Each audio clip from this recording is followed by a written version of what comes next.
Socialdemokraterne vil straffe almindelige hårdarbejdende danskere ved at vedholde høje skatter. Det er jo at gøre grin med arbejdende, at man gør det mere attraktivt ikke at have et arbejde end arbejde. Også de fornuftige mennesker, der har købt deres egen bolig, ønsker de at straffe stadig stigende ejendomsskatter.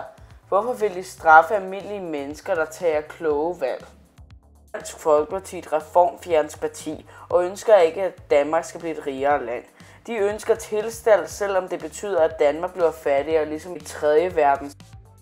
Alle kommunister i Enhedslisten ønsker at stjæle penge fra dem, der gør en ekstra indsats for at gøre Danmark rigere. De er direkte fjendske over for virksomheder og ønsker at statsliggørelse virksomheder. Målet er en socialistisk stat eller Sovjetunionen. Alternativet er så grønne, de vil ødelægge landbrug. Forstår Alternativet ikke vigtigheden af det danske landbrug? Landbruget er en kæmpe erhverv, og nedlæggelse vil koste 100.000 af jobs. Landbruget er en af de mest danske erhverv, vi har.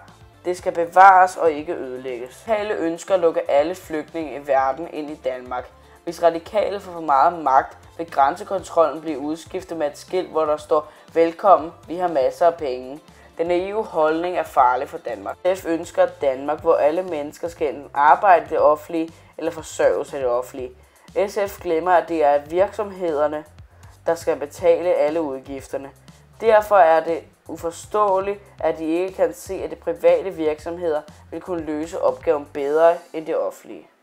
Stemme på Nye Borgerlige kan nemt blive til en stemme på venstrefløjen. Hvis partiet ikke bliver stemt ind, vil det betyde stemmespil på det borgerlige fløj.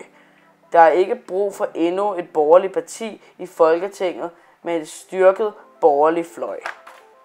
Storm Clausen for De Konservative, og det er derfor, du ikke skal stemme på de andre partier.